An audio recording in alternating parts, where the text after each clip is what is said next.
what are your thoughts on, because Instagram, man, has a lot of glitches, a lot. Because one glitch I'm getting right now, and the reason why I didn't see your message until 10 minutes after, I don't get notifications for Oh. DMs now. It's when I go on it, Mm. as soon as I go into the DM section, yours is like request. It's a request, Oh. and then Mm. quickly it changes to like sending. Oh, I didn't. Maybe that's just.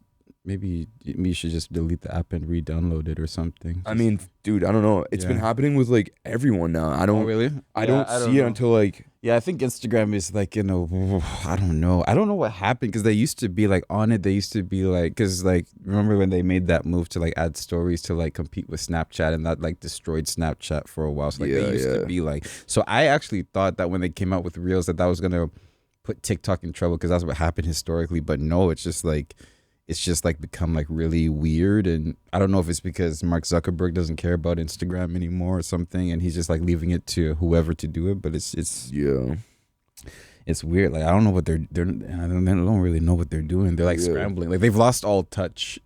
Like with the decisions they make, it's like clear that they've completely lost touch with like what people actually like want. So yeah, I mean, and then now they have those like statuses, like the Facebook fucking those Twitter, and it's weird. It's like in the DM section. Yeah, so like it would be different if you could do it where like everybody could see it, but like it's just people who are like your friends. It's like, okay, I feel man. Instagram's like grasping at fucking things to do. Like next thing you know, they're gonna like make like a fucking, I don't know. Who knows? What I don't know. They've tried everything. All of it is just weird. I think Instagram Reels is the only sort of thing that they've gotten right. Do you think, like, would you say Instagram Reels, it's essentially the same thing as TikTok, right? Not really, but it's not as good.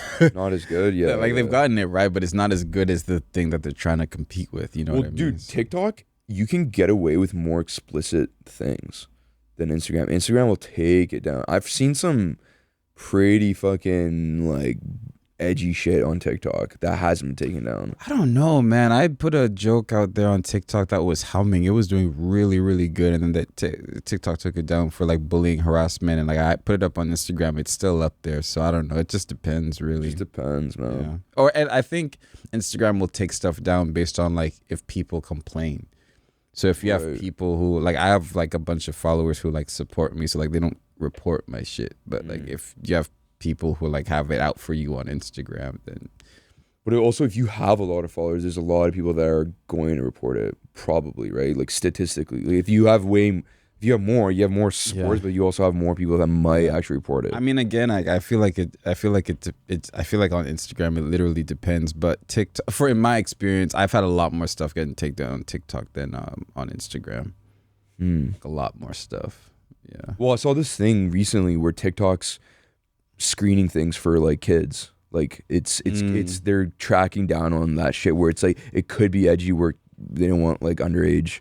I don't know, people to see that shit. There's some wild shit on TikTok. There's some fucked up shit, dude. There's this thing. So I saw this TikTok. It's some girl and some guy. It's like before watching, and they had this like they had the username's name before watching. It was like Jasmine White 089. Yeah, and then after watching Jasmine's White 089 or whatever.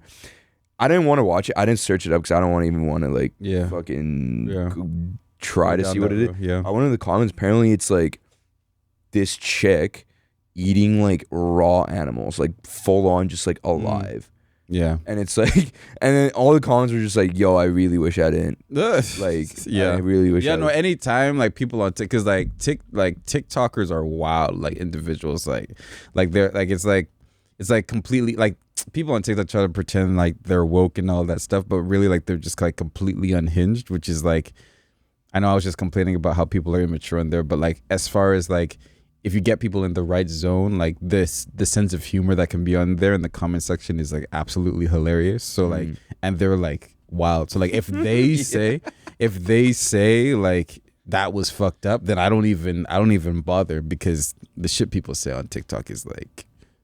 Man, they're vicious, man. They're savage. That's another thing I'm starting to notice. Like with the video, one of the clips I posted I was talking about just chicks. I was like, oh, girls and guys can't be friends. And one random buddy just commented, this guy is so mid. Why is he talking about I know, girls? it's weird, and like it's always It's funny, man, but it's like, and it's always the people who like don't have like a profile picture of their face. It's always the people who are hiding. It's just like eventually that's what I had to realize, because like sometimes that stuff would like affect me, and like I would like block certain people and stuff like that. But I'm like, oh, like these are literal like miserable like human beings who literally go on TikTok to like pick a fight with somebody, or to pick a fight with like an influencer or something. Like it's like really weird behavior. And like once I clocked that, I was just like, man, like it's still like words hurt at the end of the day, so like it still affects you. But then once you like understand like what it's like for them to be on their side, like imagine you're somebody who literally like spends a good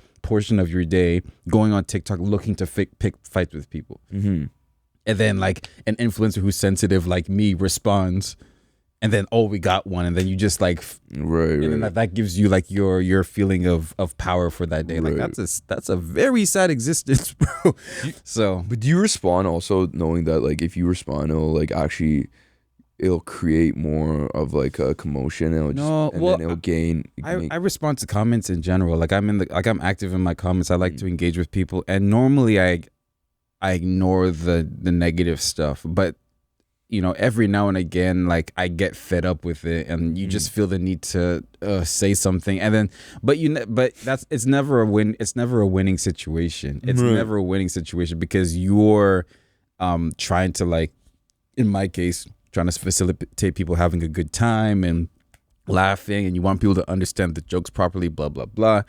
And then this person is like literally there to like pick a fight. So like they're like more at an advantage than you are in this zone, because like this is what they do. Like I said, they pick fights with people, and they want to just whatever energy they're on, like that's what they want to do. So it's never a winning situation and then it makes the influencer look back, because people will be like, well, like like why do you even care, like you got all of these followers, blah blah blah. So it's like it's not a winning situation. You'll never win. No, that's the thing. And especially for me, like I'm not good with like I hate conflict. I hate that shit, so I don't even like it. That person over there who's commenting some like weird like hurtful shit, they like conflict. So I'm not gonna win. So it's not worth it. But sometimes it just gets over that. You feel the need to because there's only so much you can take. Because for me, it's every video. Every video somebody says something like that hurts you like as a person, bro. The people who say like positive things, or they're just laughing at your stuff, this is really funny, or they respond to what the video is. Like when somebody says something negative on the internet, like they're saying something about you, like you personally, like. And they get really into it, like the way like they articulate it. It's like, oh damn. They're really good at like hitting you right in the insecurity, bro. Like, ouch. Yeah. Like, yeah, man. Like it's like every now and again you'll get like a positive thing that really resonates with you. Just like, I just want to say like keep going. Like you really like it helped me, like you uplifted my day today. Like that shit like means a lot. But you're less likely to come across that as supposed to like somebody saying about like I wonder how your wife feels about you, like posting shit like hit you like right, and then like, and I'm already insecure, like I'm married, but like I'm looking at like how beautiful my wife is. I'm looking at like every now and again, like I'm getting better, but like every now and again I'm just like, does she actually, like how could she actually like me, bro? Like how, like damn, it makes you think. It doesn't like like by myself I go through these insecurities, and like I'm good, but then like somebody on TikTok will like boom boom like write about like something that you think about, bro, and it's just like, oh shit. So like it's not just me, like it's always when you're thinking about it, someone has to say exactly the same thing you're thinking about in that moment. That's the worst, bro. That's so like, man, the negative commenters, they know how to resonate with you. It's almost like they know what you're thinking, and they just click on the push your button on that, man. Oof. Yeah, man, I don't know, and that's for you especially because you're in media, and like, do you ever? Because I know a lot of comedians like Brendan Schaub. I know you know Brendan Schaub, and he gets fucking hated on. Like he's the most hated guy on the internet, and he basically said that he can't look at the comments anymore. Like his therapist quite literally told him that his prescription medicine is to not go on.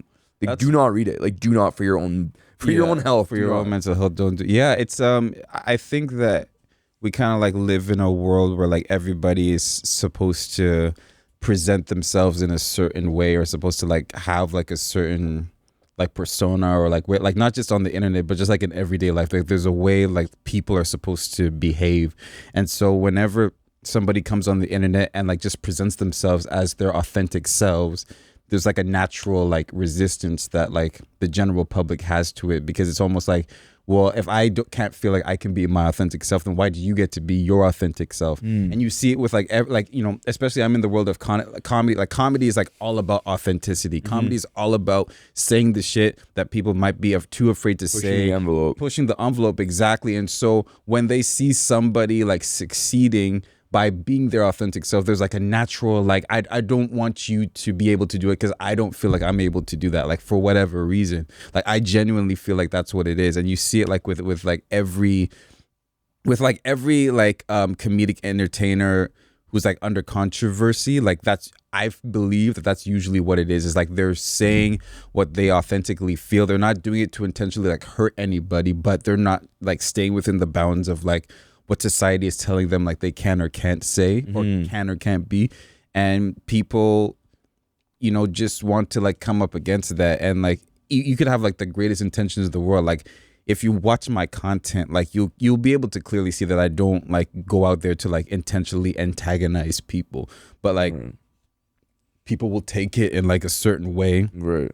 And because I'm being like authentically myself, you know, people will come at you like a little bit harder. And then like, you know, the internet is just like, you know, everybody's just trying to, you know, it's and do you think part of it's virtue signaling? Because there's a market for it now, man. Like people, like they have a, like there's a platform for people to go on your videos or whatever video and find moments where they could twist it in a way where it makes you look like a terrible person. And when they post it, they get that source of validation from people like, wow, you're so fucking woke for noticing that. Oh, you're so clever. You're so progressive for noticing what Tunji said about that and twisting it in a way and taking it out of context. That's all of what it is. Like basically, like I look at like the Chris Brown situation, right? Like there's a lot of people on the internet talking like, you know, like they'll never support like, you know, this abuser, stuff like that, you know, like anybody who does anything with Chris Brown, they're canceled. Oh my God, I can't believe you do. But like, shit pisses me off. But like if you look at it, right, there's not a single person. Let me just talk about the Chris Brown haters, right? There's not a single Chris Brown hater who doesn't know a Chris Brown song word for word that he recorded after he beat Rihanna. Every single one of those, every single person who says like Chris Brown is done, like I'm done with him, I guarantee you every single one of those people knows a Chris Brown song word for word that he put out after the Rihanna situation. So what does that tell you? Like they're just posturing for the internet, bro. Like, and I'm not even trying to like defend Chris. This is not a thing where I'm trying to defend Chris Brown. I'm just talking about like the behavior that I'm seeing. Like, cause like Chris Brown is like so great as an artist. Like there's no way that like after you made all that noise on the internet that you didn't like put on the headphones by yourself and like listen to. You still listen to that shit. You still jam to that shit. You still jam to that still stuff. Get down to that shit, right? You still do like the music is too, and like it's okay, and like so like the real thing would be, that's the thing. Like, if you want to say like I don't like Chris Brown as a guy, but like I dig his music, that's a more real thing that I can believe. But like to completely try to like go over the top and like everybody who like does a music video with Chris Brown like is done. I'm like you don't even believe that yourself. You don't even believe. That yourself. These people don't believe it themselves, man. That's why they just. It's something they have to. It's virtue signaling. Like I said, like it's something like people like that's another source of validation people are getting now by people finding things like that and just being like, oh, this like Tunji's a bad person for saying Chris Brown is a great artist. Is a great artist. He's one of the most talented artists in this generation, man. Hey, Bill Cosby's a great comedian. Yeah, R. Kelly's a great art. Like you can acknowledge you can acknowledge that they're great at their art, but they're also like you know, in the case of Bill Cosby, like Woody Allen and R. Kelly, like horrendous human beings.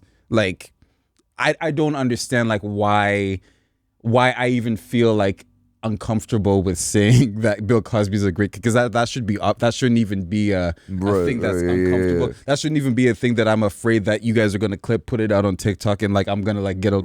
But like that's how but like that's real. But like, dude, I think about it for a second. Yeah. Whenever someone's in my car and I put on Chris Brown or Chris Brown comes on, yeah. I think about it for a second. Am I gonna get judged for? Do I change this? Like I like this song. I kind of want to vibe to it, but damn, like, do I change it? Like, is this person beside me thinking something about me? Like, yeah, exactly. It's getting fucked up, man. Where at what point? Like, do you think there's gonna be a point in time in the future where people are just not gonna be able to say anything without fucking being judged for it? Like, if you just said the sky is blue, oh well, I don't know about that, man. What you? Well, I think what I think is honestly gonna happen is like it's gonna get to a point where like people are finally, because like I believe like what goes around comes around, and like the energy that you put out there, like when other people make mistakes, is gonna come back to you like when you make a mistake, because like everybody, like nobody's perfect. Everybody's like done some like messed up stuff or like said some like messed up, it's just like part of being human. It's part of like, you know, like growing up and you learn how to do good by sometimes doing stuff that's bad.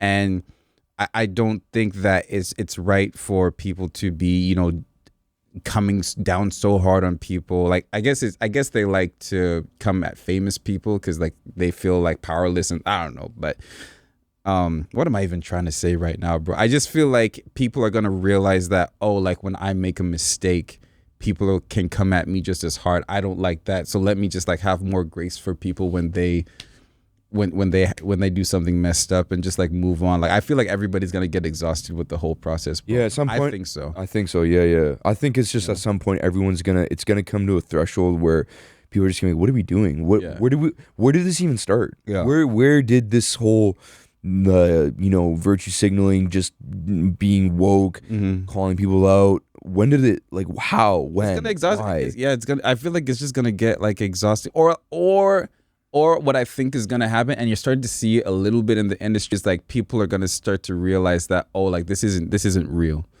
like this isn't like for real, like, you know, the whole thing like that happened with Chappelle, right? Chappelle's still going all over the world, selling out like stadiums. So like if the hate for Chappelle was really as real as like the internet would make it seem, why is he still like just, if not more successful than he's ever been? It's because it's not, and people like understand like the true intent behind what he's saying. They understand that like he's not a bigot, and they understand, and like I just I think like the corporations who were once scared of like the public backlash on social media are slowly starting to realize it's just like this is just how people are on the internet. They're just posturing, like they're not. The thing is though, T, I hear you on that. Yeah. The thing is though, Chappelle and those guys like Schultz, Chappelle, Rogan, they can afford to be like that. That's very right. True. They're in a position where if Rogan lost his whole podcast right now, he'd still be able to live very, very comfortably. So like one thing I want to like ask you and kind of get your insight on this is about the clip I showed you beforehand.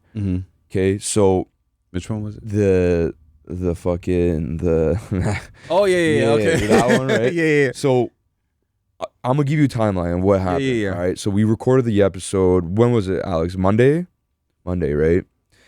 And I want to get this out, man, because this was fucking tough. So Monday after we recorded it, right, I was buzzing. Like after every episode, I'm the juices are flowing. I'm feeling good, you know. What happened was Alex sent me the video, right? He sent me that, and initially I looked at it. Okay, I listened to it. I'm like, fuck, that's pretty funny. A part of me suddenly, when it got to like the near the end, I was kind of like, ooh, okay. Like I kind of went fucking haywire there, but whatever. So what I did was I sent to a few people in my inner circle, right? Guys that I can trust that won't show anyone or think of it any differently. They all thought it was funny as fuck and it could go viral. Yeah. The thing is though, it just gets dicey for me because people don't. I'm not a comedian. Yeah. I'm not. I'm just a guy that Yeah. started a podcast. I coach kids in high school. I go to school for psychology. Right. So where it gets dicey for me, man, Yeah. is, and I sent it to my employer that owns the basketball. Got you. He was like, he gets it. Yeah. He gets where I'm coming from, Yeah. what I'm trying to Right. create, Right. what my mindset is.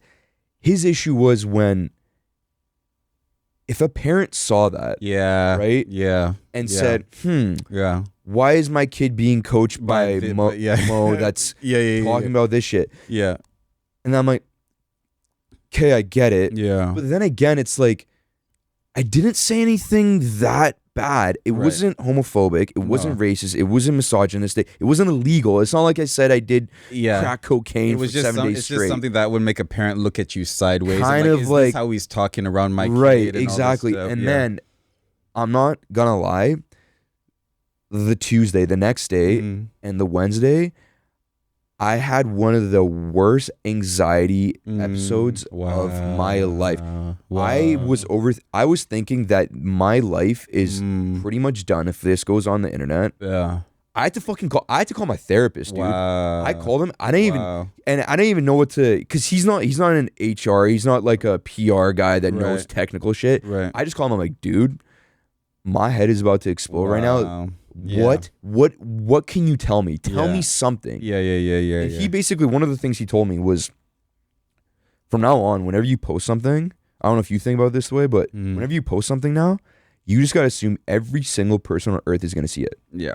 Right? So, and then, and then even now, man, like, it made me, think twice, like, damn, like, is this podcast thing really worth it? Because the thing is, if I was to post that, I would have to fully commit to being like, all right, I'm a full-time podcaster. We'll see where this goes. But I don't have that luxury. I don't, I'm not working as much. Yeah. I'm coaching Yeah. full-time, right? That's cool and all. Yeah. But if a parent sees that Yeah. and it gets a little dicey, a little complaining, that's kind of weird.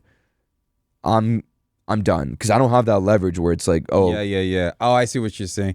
Yeah, you know what, man? Like in my journey, I've definitely like realized that you do have to make sacrifices in order to like be your authentic self. And like when I see that clip, I see that as you like being completely authentic as far as like what your sense of humor is, and like just like the that just like came from you, and like it was hilarious. It was good. You're right. Like I believe that it is a clip that could like definitely go viral and like definitely have a lot of people laughing for sure.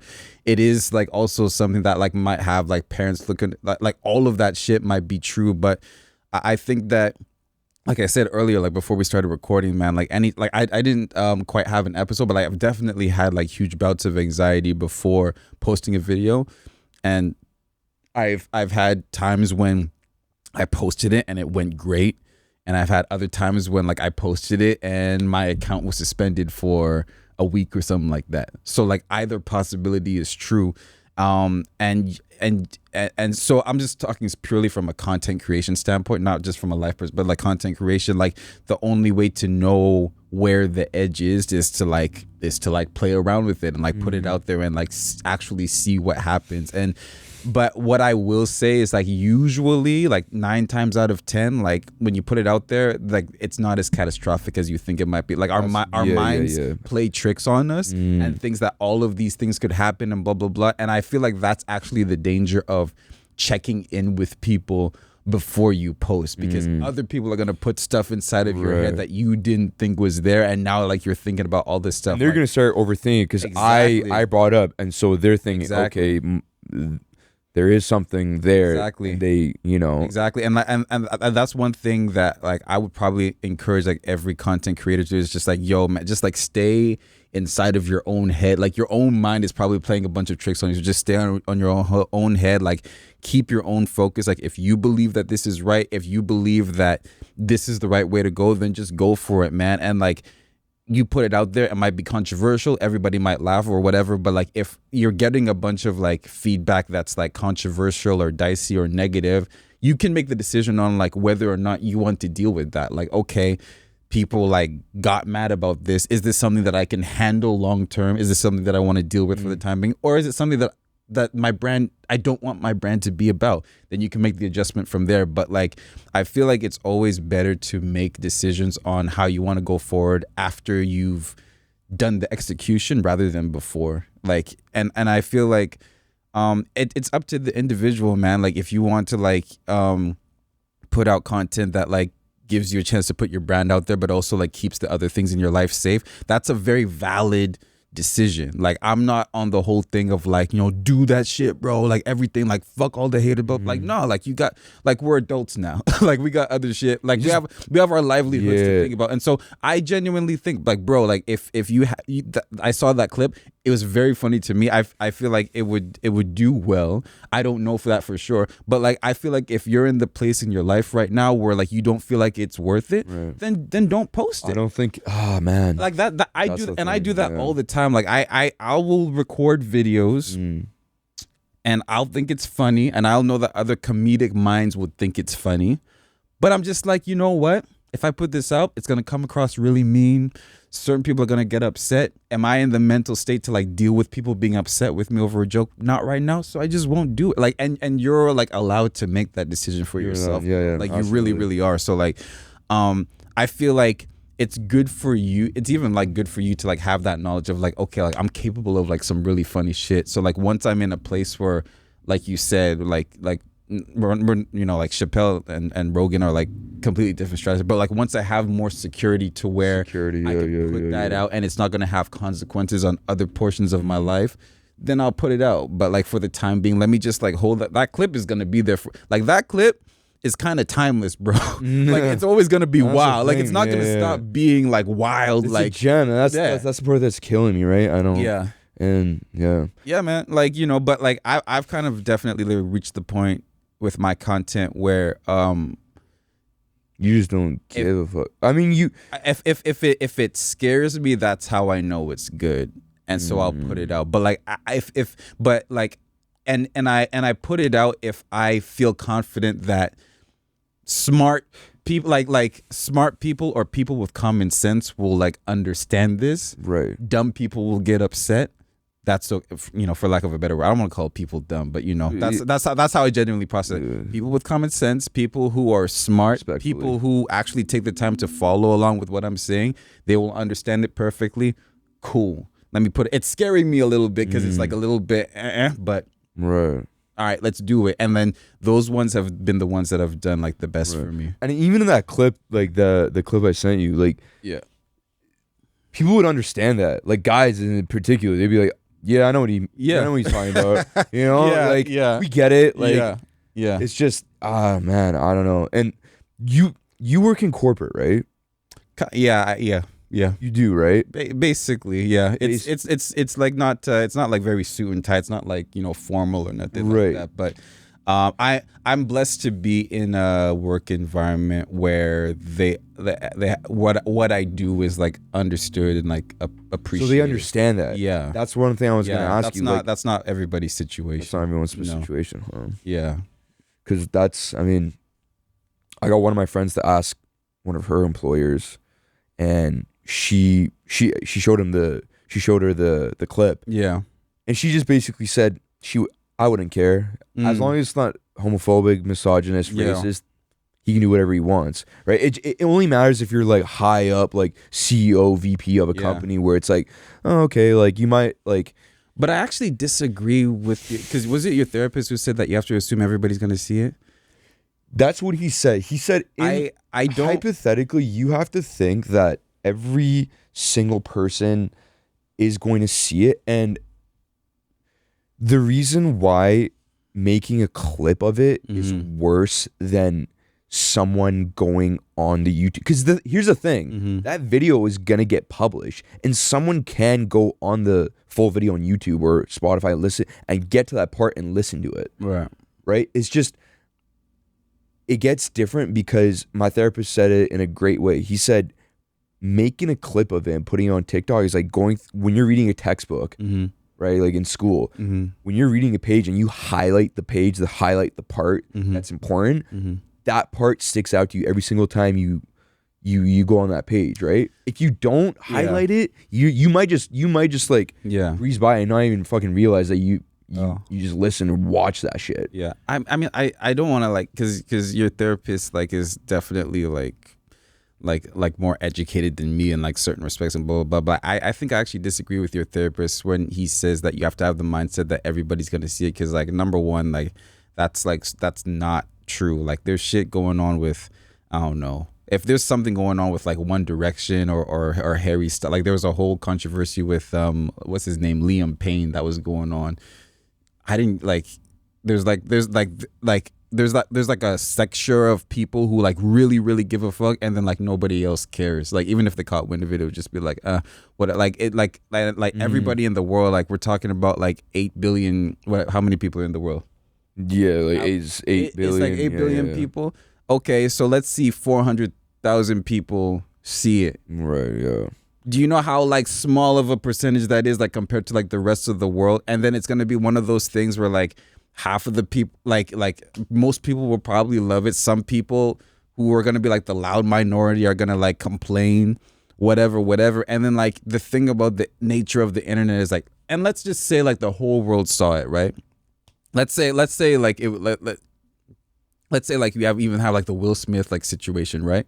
Like people eventually like move on, because that's like the nature of the internet. Like, and especially on something like TikTok, like people are gonna forget about your shit like 5 minutes after seeing it, and the people who remember are probably gonna people who are gonna be like eventual like supporters of yours. So like I don't agree that you have to have the mindset that everybody in the world's gonna see it. And you know, just for me, like I've had the rule of thumb that like if something that I've made like scares me, not because it's like you said, it's not homophobic, it's not racist, it's any of that stuff. It's just like me kind of like putting myself out.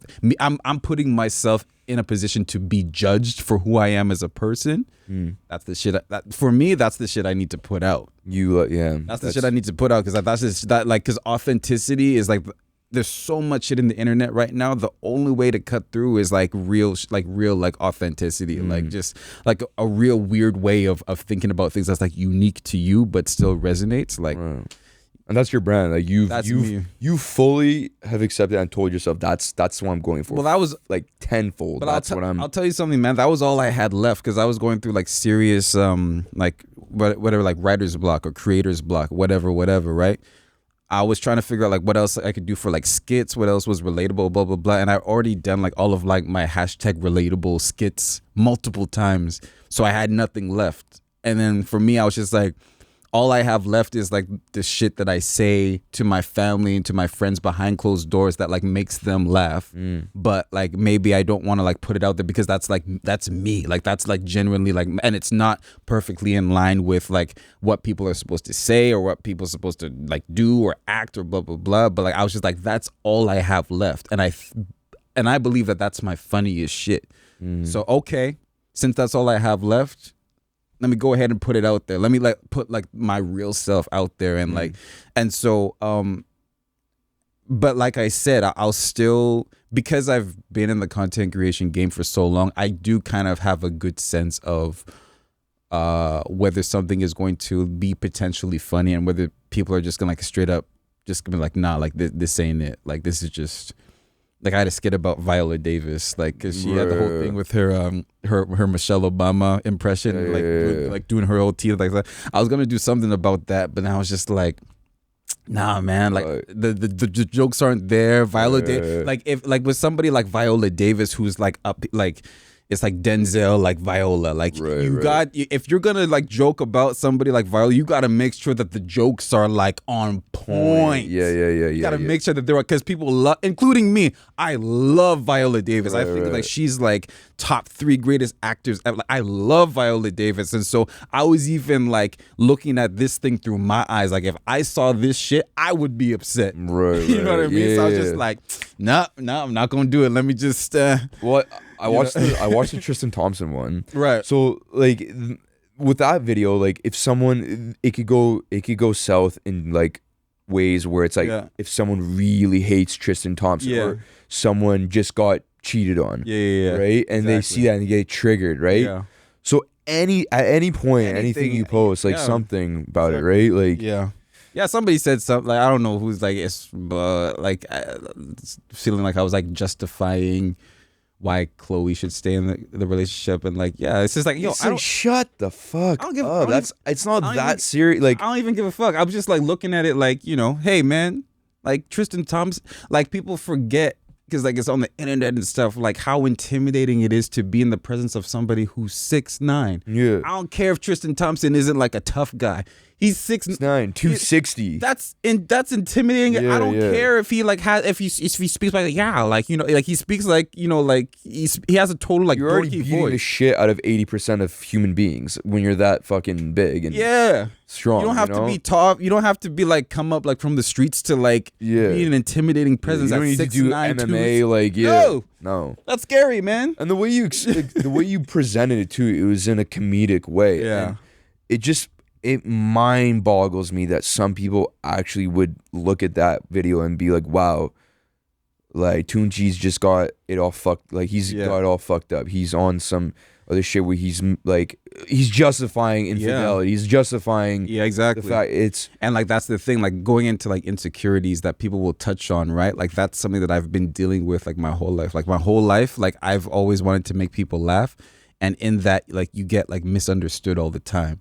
Because like a lot of making people laugh is like making fun of things that people do, right? And so when you do that, like if you like you're young, like I'm 12, 13, I don't really know like how to do comedy yet probably. So people think I'm just critiquing them. People think I'm just criticizing them and just being mean.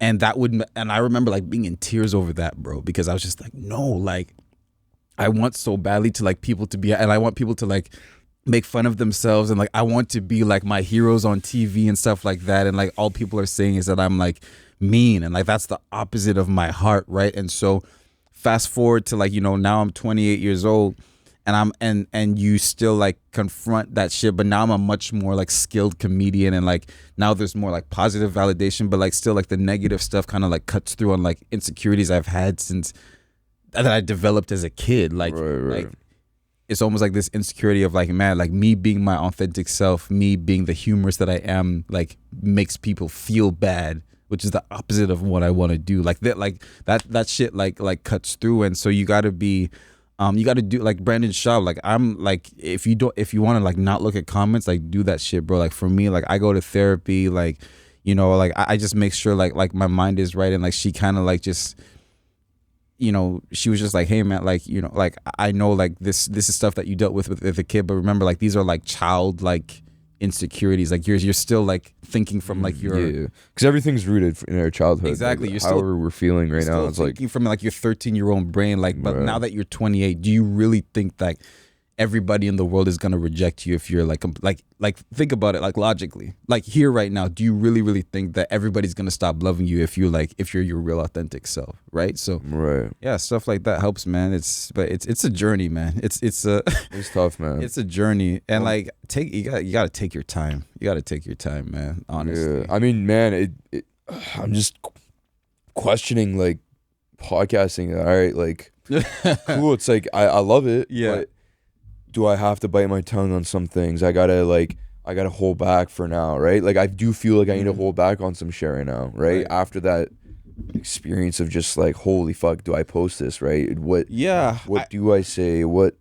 for me, I realize, and like this is probably the great thing about coming up doing comedy the way that I did, was like I did comedy in a lot of like Christian environments. But the thing is, you can chalk it up to being comedian. Yeah. Like you can say, you could push the envelope. No. But here's what I'm saying though. Here's what I'm saying. Like going up on stage and saying stuff that people don't like, you get that response right, like that doesn't feel good. That doesn't feel good. So what you actually end up doing is you learn the skill of being able to say what you want to say in a way that people can digest it.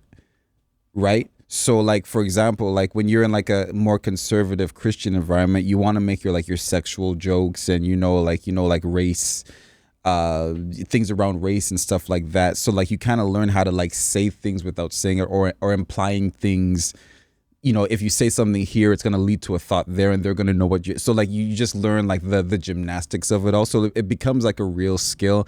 And then from there you learn, okay, I can push the envelope. So like it's an actual like skill of being able to say, you know, like edgy things in a way that people can actually like digest it, right? So I'm not saying that you got to go and take a bunch of improv classes, but what I am saying is just like, what I am saying is like, honestly, bro, the best way to learn how to say controversial things in a way that people can digest it is by taking your licks. That's like the only way. Taking that, like feeling. I don't know if I can afford to do that right now, man. I got you. No, you know what I mean. Like my biggest worry is like, what do I say to like for future job employments? What is the employer gonna say? The manager gonna say to me if he or she brings up the fact, oh, we just saw your podcast and you were talking about these. What do you think? Like, how do I defend myself when it comes to that? That's the issue. That's the issue I have, man. Like, here's the thing. Like, if I had a corporate job that was pretty solid, and I had been working there for a while, and they recently just saw that, and they approached me like, hey, Mo, we need to talk to you for a second. Can you like, what is this like, about? What is that about? I'm ready to defend myself. I'm ready to be like, well, like going back to that clip. Masturbation is a natural thing. What, you want me to say I've never masturbated? You're telling me you've never done it? You're telling me that like you don't agree with me? You're trying to tell me that after one of those Zoom meetings, as soon as you turned off the video, you didn't do your thing go while you was working out. While you was working at home, you didn't one time. That's what I'm saying, right? Like that, I would be ready.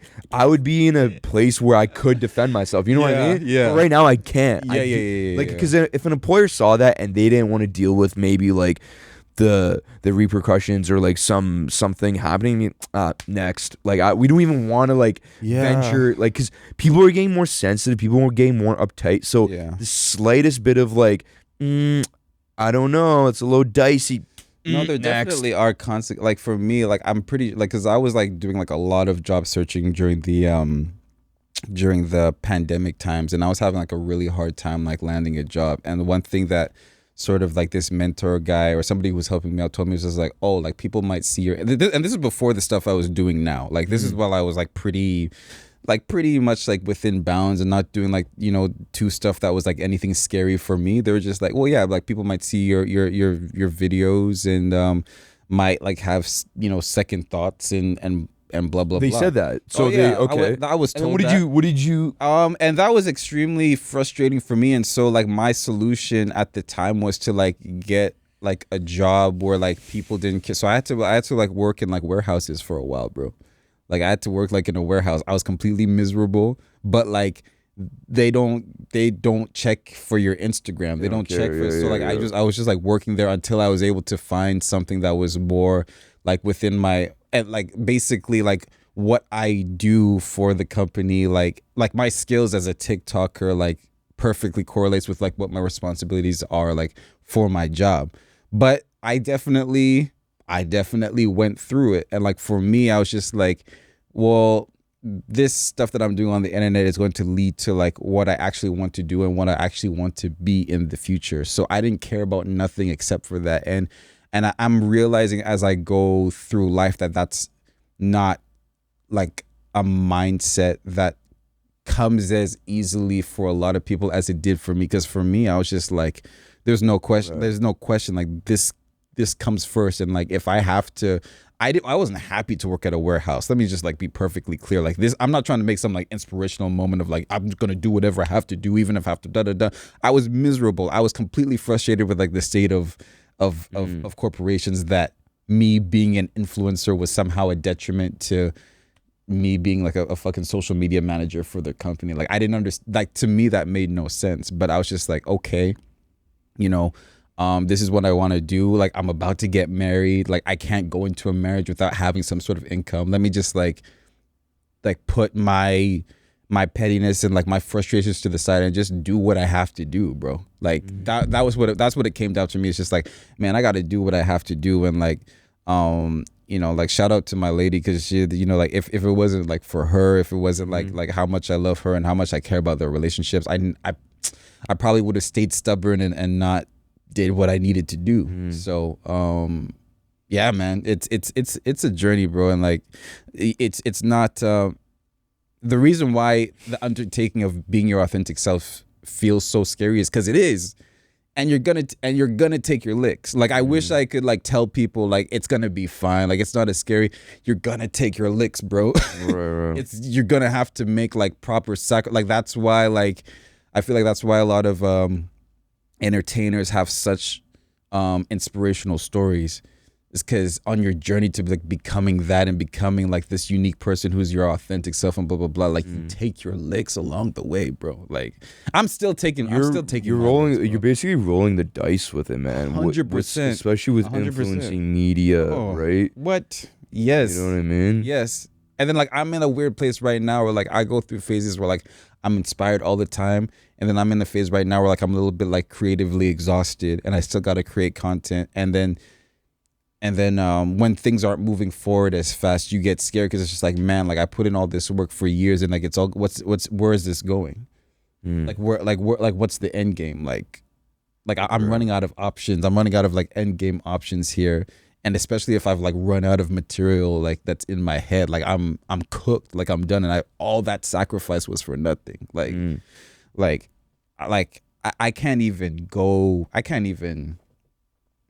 I couldn't even tell you all the things that I've been through to try to make this shit happen. Like emotionally, I couldn't even tell you all the things that I've been through. Like one day I'll have to sit down and like try to go through every single thing that happened. Like you, like you, it's getting harder in a world where people are like, especially and by the way, these are the types of conversations that I like to have about it, because like you know how like people who make it, they like to be like, oh, like I started, it was tough for a little bit, but then I made it and it was all good. It's just like, no, like that in between part, that in between part is so real. And like there's only like a select few like celebrities who actually talk about how hard it actually is. Like, and I love talking about this part, like being in the middle of it, bro. Like it is difficult. It is hard, man. It makes you question why.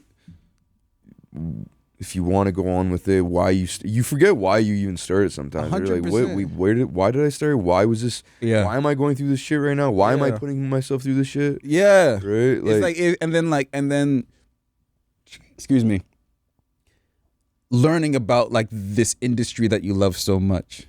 For me, like, you know, acting, entertaining, all this stuff, like learning about the entertainment industry, bro, and like how fucked up it is. That was my first thing that like sent me into like a proper like I don't want to say depression, because like depression is a real thing, but like I was like low, like I felt, I was just like, is this something that I even want to be like a part of?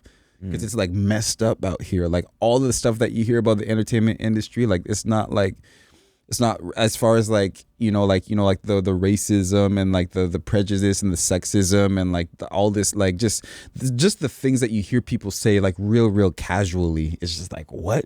That was a horrible thing that you just said, but that's just like par for the course. Like, no, like you'll hey man, it's you'll hear some shit. You'll hear some shit, man. Like, oh man, like just the things that like some people, well, the way that people will critique like young women. Like I'm talking about like teenagers, bro. Like they'll critique the way that they look. Like, you know, like she has like a little bit of like a creepy look to her, or like blah blah blah, like just like the like I couldn't imagine fucked up. I couldn't imagine being like a young woman trying to come up in the entertainment industry, but like they're like properly judging you, like from when you're young, bro. Like it's bad. So, and then I got to make my decision. I'm like, is this something I want to be a part of? Right. Like, you know, so yeah, man. I mean, yeah, man. It's good food for thought, because for me, like, I don't know, podcasting, I was kind of like, I didn't think of it as it being, you know, something that could, you know, potentially ruin like a fucking future job that I get, right? And I mean, it's something I like talking to people. I like, you know, hearing other people's perspectives and shit, right? And that it just bothers me, because that one clip, it was totally me, man. I was letting everything out, and you know what? I keep coming back to the clip, because it gave me so much worry Yeah. and stress and anxiety in the span of 3 days where I was like, holy fuck. Like I wanted to go. I wanted to go without telling Alex, my producer. I wanted to go on the channel and completely delete everything. I was like, this is it. This is it. Yeah. There were people Yeah. looking, like coming after me. And even on Tuesday when it goes up, I'm going to be counting the hours. I'm going to give it 72 hours. Yeah. After 72 hours, I'm going to feel like I'm in the clear, where someone hasn't seen this and made a fucking compilation video of me fucking just being the worst human being alive. That's right? So funny. No, you know what? The thing is, like, the things that people get upset about is usually not the thing that you would expect. Like a lot of times I've experienced this where like I put out something, thought nothing of it, and like come back and I'm just like, whoa, what the why is everybody so upset? Like just something that you just put out there. It's usually not the things that you expect that will like get you canceled, because like basically the reason why I can empathize with you, bro, like the reason why you're so scared is because like you said, like that's you like putting yourself, like you're basically like letting like the world know that like you're not like a perfect human being, and you think weird things sometimes, which is all of us, and but not everybody is willing to be real about that. You know what I mean? Like I put out this thing about how I hate Chris Evans. I don't really hate Chris Evans, but like I hate Chris Evans in the context of my wife has a celebrity crush on him and I'm jealous of him. So if you're an intelligent or just like a common sense person, you could see that the whole skit is about just like this husband who is jealous of this dude that his wife has. Yeah, a you're not which is every dude in a relationship. Like that's real, that's normal. You're not actually wishing death on the guy and hoping he not. fucking loses kneecaps and a fucking exactly. And then but then of course you have the people who's just like, well, if you were like a real man is not insecure about like who his wife has a crush on. It's just like don't like you can't. You get what I mean? Why are you saying that? Exactly. Anyways? And this is not and that's not even something that's exclusive to men. Like every woman like it like looks at her guys' celebrity crush sideways, or like doesn't even have to be straight relationships. Like I'm sure it exists like in gay relationships too. Like whoever the celebrity crush is, like, you know, this is the person that you love and you're jealous of whoever they have a crush on. Like that's like a normal natural human nature that's thing. A normal thing. And so yeah, man, like it's just but slowly but surely it's becoming. It's not that it becomes less scary. I just have like a proper understanding of what this is. It's just like, hey man, for all of the shit that I get for being my authentic self, there's way more people who I'm resonating with, and like it's almost like people can trust you. It's just like, oh, like he's being real. So like even if he says something and I disagree with him and I think he's full of shit, I can trust that whatever is coming out of his mouth is real. So like when I do agree with him, I know that he's not bullshitting me. Like that's genuinely how it feels, and like that's genuine a place where I can connect with this dude. I don't think of that side of it. No, 100%. Like that's how I felt. Like you could see more admirable to some people. Like okay, like he's being authentic. He's being 100%. What he's thinking, he's saying it out loud, right? Like exactly. Like that's how I feel. Like all like you know like whether it's Charlemagne the God or like, you know, Andrew Schultz, stuff like that. I don't always agree. Like especially like you guys know who Charlemagne is? Yeah. Like I don't always agree with like what Charlemagne says. Yeah. But like sometimes he be saying some shit that is like exactly what I've been thinking. I'm just like, oh my God. And so like and like. If you're being like your authentic self, you're not supposed to like be in lockstep with like absolutely everybody. Like everybody in the world is not going to agree with absolutely everything you say. Like it's just not going to happen. But sometimes don't you think though you have to play the game, man? Because you could be as authentic as you want to be, and say whatever is on your mind without any regard for what anyone thinks. But at some point, like you could be left with nothing because of that, because people are just because the way the world is moving is where people are just getting away.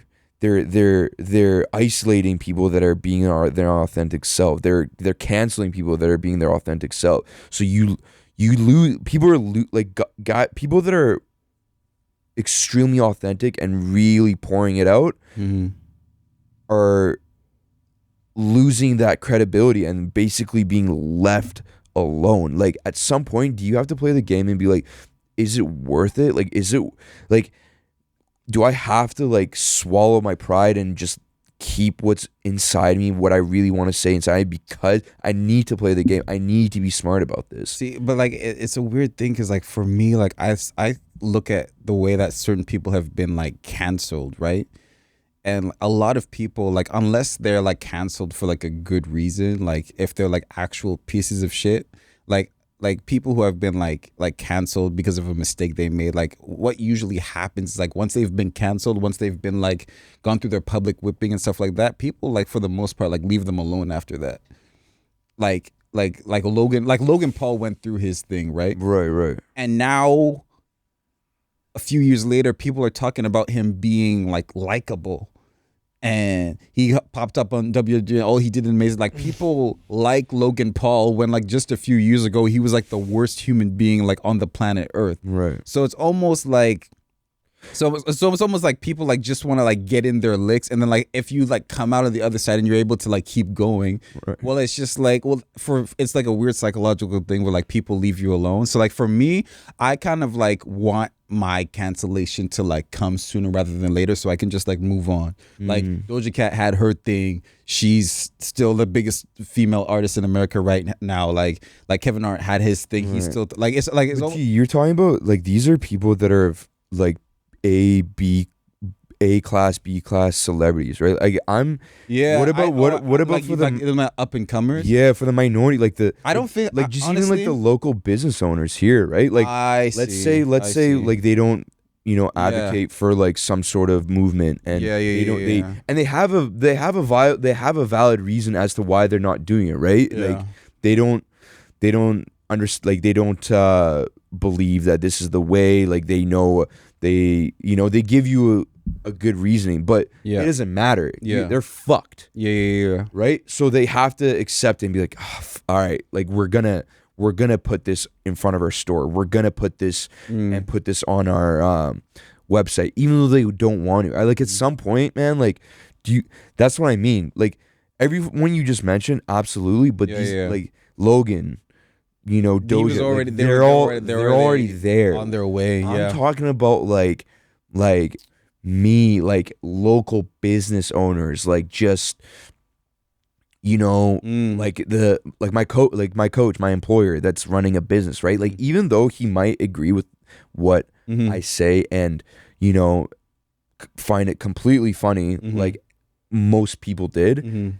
if one parent came up to him and said, this is a little weird, he's not going to be like, well, you got to understand it this way. Like Mo is, he's going to be like, you're right. Yeah.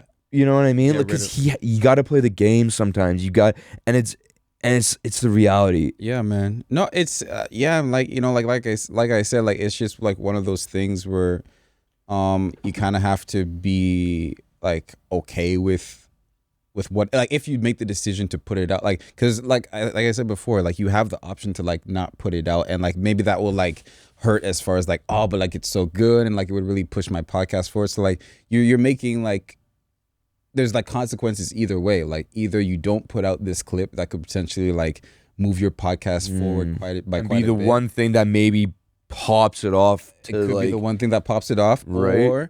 Or you make the decision to like, or just completely cancels me in terms of just exactly, like there's which I don't think it will. But there's potential consequences right? either way, and you have to just get to the point of like, okay, like whatever happens, like I accept all of it, and then like I'm gonna be able to like make, and like the thing is like with the whole like employer situation, like I there's no, for me, because of my life experience, I know that it's not something that can't be eventually like figured out and like overcame. Like you can like make your way through it, like you can survive through it, like as long as you're willing to make like whatever sacrifice you have to, or whatever adjustment you have to make. You know what I mean? And like, and for me, like I said, when I was like having a hard time like finding a job, it wasn't because I was posting anything controversial. It was just like literally like you have like 100,000 followers. You have like a bunch of followers on Instagram as well. Like, we don't know what this means. Like, it's just like general, like, you know, like boomers, like just not understanding something. So they just don't want, I don't want to, you know, it's they don't get it. So they just don't want to have to like deal with it. Right. That's all it was. So like, like basically, even let's say you stay safe, right? Like, you don't put out any clips like that, but your podcast is still growing slowly but surely. You guys finally get to the point that you want to be at. Like, it's going to eventually like have consequences. Like, the parents of the kids that you coach might have an issue with something, like I said, that has like that you never would have thought anybody would ever have an issue with, but because of their specific like perspective on things, or their political views, or their religious beliefs, like it's gonna come out. At some point, it's gonna come out. Shadow. So again, it's completely up to you, bro. And like, whatever's good for you is like good for you. But like you might just like putting out that clip, and like everything bad that you think is gonna happening might just be like a shortcut to like biting that bullet for like shit that's gonna come anyway. Because if you're building this podcast, like for me, one thing I've been thinking about, like, I didn't even realize this, but like I've realized like for years, like having followers on TikTok and Instagram has like adjusted the way like people interact around to me, like in ways that I didn't understand why. And this whole time I've been thinking, well, was I doing something wrong? Like, did I say something that like came off the wrong way? Blah, blah, blah. It's just like, no, they just think that they have to interact with me differently just because I have followers. But I don't see myself as like an influencer. I don't see myself as, I just see myself as like a dude who's just having a good time, like on his platforms, like making entertaining shit. Yeah. But then like I've had to like clock like the weird things that I've experienced with people, and I realize it's like, oh, like it's just them, it's just like their insecurity, right? Like and I know for myself, like within myself, like I've evolved as a human, no doubt. Like things that I've been through in my life has caused me to grow. But as far as like just the dude that I am, just like me being Tunji, being the regular dude, that I have not changed. Like, this social media shit has not gotten to my head like at all. I don't even think of myself as that. I don't think of myself as an influencer. You know what I mean? Like I don't think of myself as like, I've had people say, "Oh man, like you're gonna be the one, bro. Like, you gotta do it, like blah blah blah." I don't think of myself as that. I just think of myself being the one it's like the process, right? Like what I think of myself as a dude who's passionate about being an entertainer, content creator, and I want to make a living off of this shit, doing what I love. That's the only way in which I think about myself. I don't think of myself as like anything other than that. So, but that's something that I've had to deal with. That's something that I've had to like experience, like, like even like going for grants and stuff like that in Vancouver. I'm not rich out here. Like I need money to like fund like projects and ideas that I have, but I'm less likely to get funding because people look at my Instagram followers and be like, oh, he already has a platform, so they'd rather give it to somebody who doesn't have as much of a portfolio, or somebody who hasn't proven as much, because they feel like, I don't know, like maybe that person needs it more, stuff like that. But the point that I'm saying is, and I'm not trying to complain and say like because I do have a platform, sure, but what I'm trying to say is like they don't see me as somebody who like needs help. You know what I mean? They don't see me as somebody who could really use a boost. So like, there's just like stuff you got to deal with, bro. Like and so like for me, like, like whatever you choose to do is good, is good, but like there's stuff you're gonna have to do. You've decided that though for yourself, like end or be all, like that's what you're going for. You'll put anything and anything out there, right? Anything, and even with the consequences, with the risk and reward, you're willing to take the risk and the hits for it, right? For a lot of people right now, I feel for myself, that's the thing. Like, would you say I would have to go home right now and ask myself, all right, well, what is my identity? Am I a podcast? Like, am I the podcast guy? I don't see myself as the podcast guy. I see myself as a podcaster, as a basketball coach, as a guy that's really, into psychology and wanting to take it to, maybe clinical side of things, right? Like, I feel like a good example is like destroying This football. Football. Yeah. Football guy. Oh, yeah. And I'm not I'm not saying that everybody's story is going to be like destroying, but he had to make a decision. Like when he was doing his YouTube stuff, he was like playing football for real, and his football program said either you're going to delete your YouTube, or you're going to. So what did they say? Like this was recently, huh? Yeah, it wasn't too long ago. I remember watching a couple of videos Yeah. last year, and Yeah. he was playing the CF. He was gonna get a spot on the CFL team. Yeah. So they said either you have to delete your YouTube or you're not going to be a part of this program.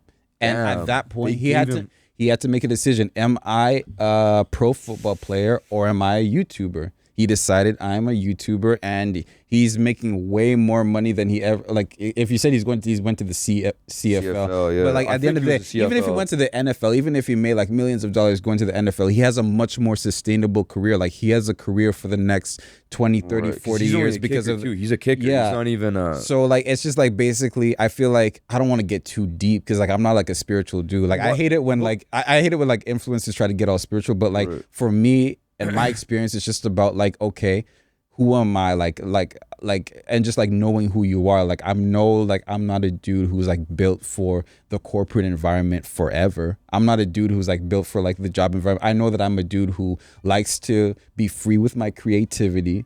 I know that I'm a dude who likes to, you know, be able to determine like moves I want to make, stuff like that. So, and I know what like my future goals are. I know what like companies I want to build one day, all this stuff. And so I'm like, okay, what am I doing right now that's in line towards me achieving my future goals? Okay, if it's this, then I got to make whatever sacrifices I got to make this happen, because that's going to lead to the life that I actually want to have one day. right. And there's no inkling of the slightest bit of doubt that it's not gonna happen. I'm right? weird, because bro. that's the thing, man. Like, Yeah. I don't want to like I love the fact that you're going for it. Yeah. But there is a chance that it won't. And at the end of the day, you need like a certain, you know, amount of income to have.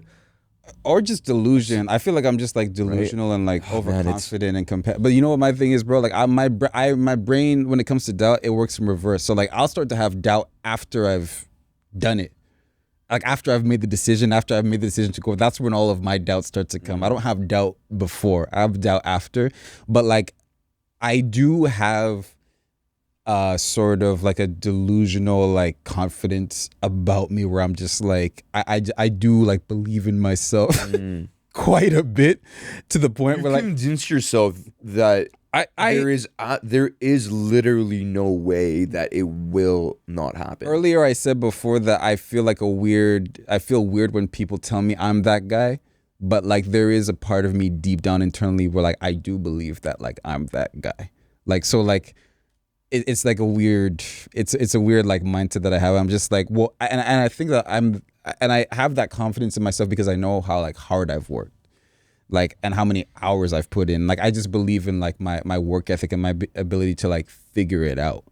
You know what I mean? Like I don't know. It's like I think I definitely do benefit from having like delusional like confidence that like I'm gonna like find a way to be successful, and I'll find a way to overcome like whatever. And now granted, the things that I've had to overcome are things that I never would have expected, which was tough. But yeah, no, I just have I like I said, I deal with the doubt after I've already started going for it, as opposed to like afterwards. So that's why I'm able to like move on things like quite quickly. So yeah, I don't know why I'm like, that's just like my DNA. I don't know. I can't yeah, that's just me. I don't know. I'm just thinking of like throwing everything away and just fucking fully putting myself in this podcast thing. Man. Like, but and yeah, like I said, I don't have the luxury, man.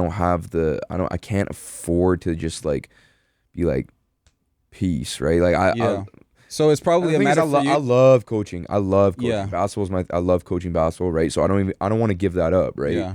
So it's like the same thing you said, destroying. Like they were like, all right, you're either gonna play in the CFL or you're doing YouTube. Why not do both? Like Draymond's doing both. Yeah. Like he's podcasting and playing basketball, right? Like it's just, so it's probably just a matter of like having a conversation with your employer or whoever. It's just like, look, like let's just have like a real conversation. Like under what circumstances would my podcast get me in trouble? Like, is it a there's matter nuances to it where it's like, all right, like, hey Bill, how you doing? Good morning. Like, I did my weekly reports. So what can we? I just want to talk to you. What can I talk about on my podcast? Like, what's no, like, not even that. Just like literally, like, because I feel like you know what you want to do and you know what you want to be. So like, literally, just like having the conversation of like under like just so that you understand, like, under what circumstances will my podcast like get me in, like, what under what circumstances would my podcast cause me to get fired? Because I feel like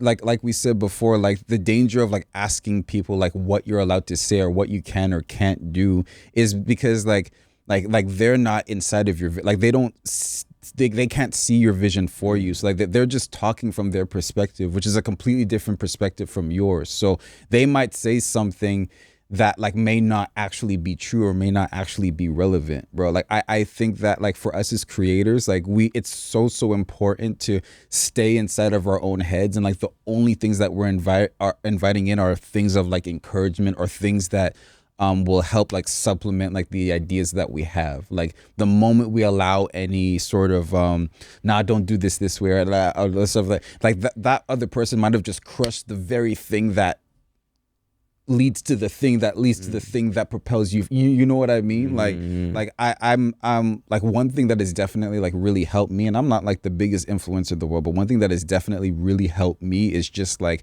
whatever I felt like doing, like I just did that shit. If I didn't just doing, and that's like really helped me as far as being able to just like carve out like a niche for myself, which is very important in the big internet that we're in. Like carving out a niche for yourself, like that's very important. So yeah, I don't think you should like ask for permission about any of your shit. It's just about like being solid. This is the type of stuff I do. This is the type of stuff that comes out of my mouth. This is the type of stuff I enjoy. All right, cool. Now that I know that, boom, boom, boom. Like under what like, is it a matter of too many parents protesting? Is it a matter of your authorities asking like what the fuck is like what like under what circumstances would cause me for my job to be in trouble? And then once you have that information, you just make a decision from there. You know what I mean? Because like a decision, like I just like when it comes to this shit, like it's just you got to like make a leap. You got to like take a leap at some point and just like make the decision of just like, okay, like this is it. And you can't have like the things that you want in like the creation space without like making some, and like have everything line up perfectly and have everything be, you know, like smoothed out and taken care of and have that security. Like before our heroes got to the point where they had the ability to make sacrifices, like they made like proper like actual sacrifices that like where they were like risking everything. Like like Chappelle's at a point now, but like he didn't know that Netflix was gonna come into existence. So for all he knew, for 12 years, his career was done. It was over, right? It was done. And then eventually Netflix came into existence, and then he made like a boatload of money, and now he's back to being Chappelle.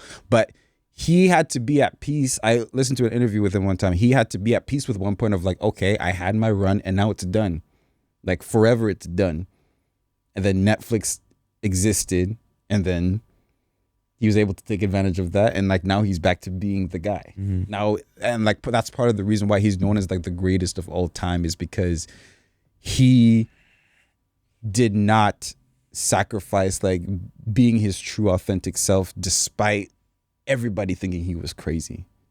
And so like that's one thing that resonates with me. That's why I almost cried when I saw him at Rogers Arena, because like he's not, I don't consider him to be like the best comedian ever. Like Eddie Murphy's my favorite.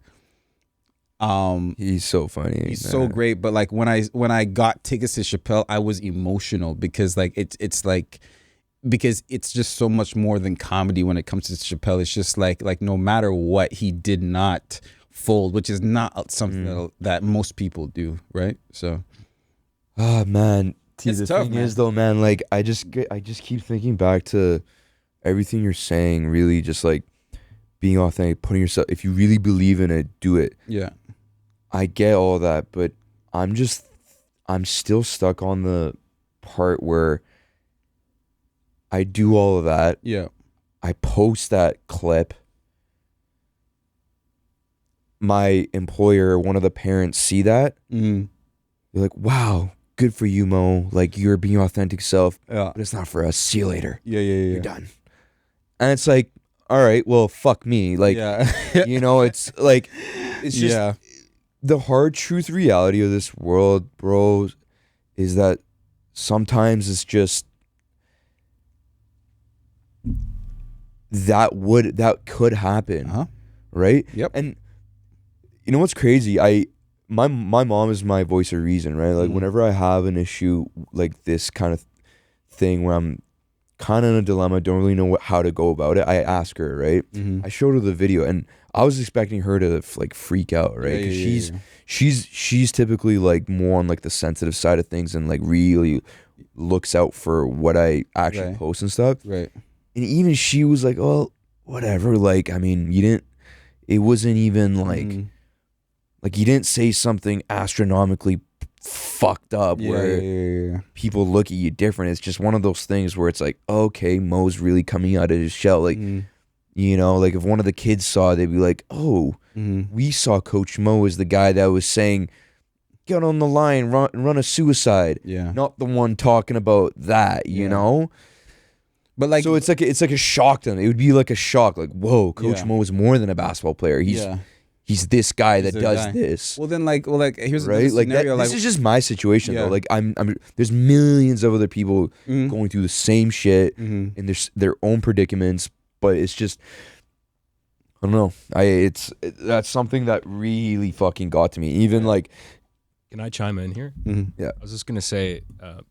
Also, I don't know if people realize too that you don't do this podcast under your own name either, right? It's not a personal brand. So I think that should also be factored in. And also I think people also need to realize that you're not people have different personalities. There's the personality that exists at work, and then there's the personality that exists outside of work. And I know that I behave a certain way, conduct myself appropriately when I'm at work, but I have you're not getting the whole me at work. And I don't think people are getting the whole you where at the place where you work. So that's also a factor. And I think you also have to separate those two. But Alex, I get that, but people are too lazy to separate it. They don't care. They'll see this and they'll think of Mo. Like they don't have like I get it. Like if I can't, it's not easy for me to like separate someone, right? Like it's not easy. Like if I saw Alex here right now and I saw him at work, I would still think of him as the same person, right? I get what you mean, Alex. I get where you're coming from, but when it comes to media, I just feel like